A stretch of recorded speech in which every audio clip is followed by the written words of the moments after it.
នេះគឺជាសកម្មភាពប្រចាំថ្ងៃរបស់ខ្ញុំនៅពេលដែលខ្ញុំនៅរាជធានីភ្នំពេញដើម្បីមករៀនសូត្របន្តការសិក្សា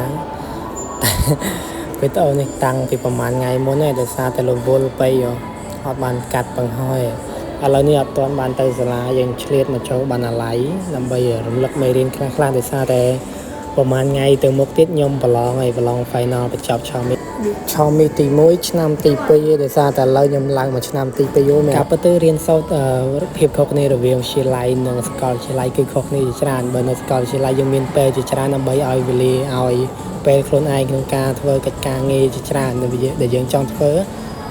ប៉ុន្តែនៅវិទ្យាល័យហាក់បីដូចជាពេលវេលានឹងគឺចង្អៀតមែនទែនដោយសារតែមួយថ្ងៃគឺយើងរៀនពេញម៉ោងតែម្ដងចាប់តាំងពីព្រឹករហូតដល់រសៀលពេលខ្លះដល់យប់ទៀតហើយពេលខ្លះគឺងើប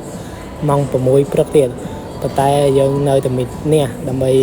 ជាប់បាក់ឌុបហើយនៅពេលជាប់បាក់ឌុបយើងឡើងមកសាកលវិទ្យាល័យណែដើម្បីរៀនបន្តដើម្បីជាមូលដ្ឋានគ្រឹះក្នុងការកសាងជីវិតយើងបន្តទៀត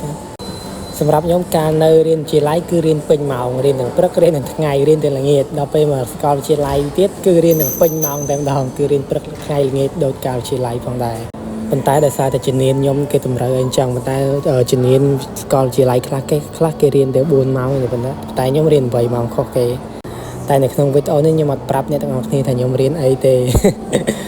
ជាការសម្ងាត់មួយប៉ុន្តែបន្ទាប់ពីយើងផឹកកាហ្វេហើយយើងចេញដំណើរដើម្បីទៅរៀនបាទហើយអត់បានថតអីច្រើនទេដោយសារស្ទះផ្លូវអីផងខ្លាចប៉ូលីសចាប់អីផងថតបានតែពេលយើងឈប់ stop ឬក៏ពេលយើងឈប់ដើរទៅកន្លែងណាមួយឥឡូវនេះគឺមេឃភ្លៀងខ្លាំងមែនទែនគ្នាចឹងនេះគឺជាកន្លែងតំបន់អគារវឌ្ឍនៈកាលពីឆ្នាំ2010ខ្ញុំគិតថាអគារនេះគឺជាអគារខ្ពស់ជាងគេនៅខាងភ្នំពេញយើងនៅប្រទេសកម្ពុជាហើយបន្ទាប់ពីចេញពីរៀនខ្ញុំមកអូឡ িম্প ិកបាទដើម្បីរត់ហាត់ប្រាណឥឡូវនេះថតជាប់កញ្ញាច្រើនមែនទែនឃើញថាស្រីស្អាតប្រុសស្អាតទាំងចាស់ទាំងក្មេងច្រើនមែនទែនដើម្បីសុខភាពគ្នាយើងបន្ទាប់ពីថតគេថតអញឥឡូវថតខ្លួនឯងម្ដងកំពុងតែ warm up កម្ដៅសាច់ដុំដើរមួយសិនបាទដើម្បីហាត់ប្រាណបាទឥឡូវនេះយើងមកដល់លើទីលានហើយដើម្បីរត់បាទឥឡូវនេះជាប់ណែកញ្ញាណែមកចង់សុំខ្ញុំទៅហាត់ប្រាណដែរមានណាថតជាប់តែម្ដងឥឡូវសួរចំណាប់អារម្មណ៍ហើយ How do you feel គេថា party មែនទេ party អីគេថារីករាយ happy អីចឹង fresh អីចឹងដោយសារតែទេសភាពនៅទីក្រុងភ្នំពេញគឺស្អាតមែនទេចំពោះអូឡ িম্প ិកបន្ទាប់យើងហាត់ប្រាណហាត់អីឈឺនៅមកយើងចូលបន្ទប់តាក់មិនបងអង្គយូរយកទូរស័ព្ទថតមួយដាក់ដៃពីរឥឡូវនេះហត់មែនទេកាលនោះខ្ញុំរត់បានដូចជា5ជុំសរុបទៅដឹងប៉ុន្មានគីឡូច្រើនគីឡូមែនទេមានអារម្មណ៍ថាចាប់តាំងពីយើងហាត់ប្រាណណានៅពេលយើងហាត់ដំបងហត់មែនទេដល់ពេលយូរយើង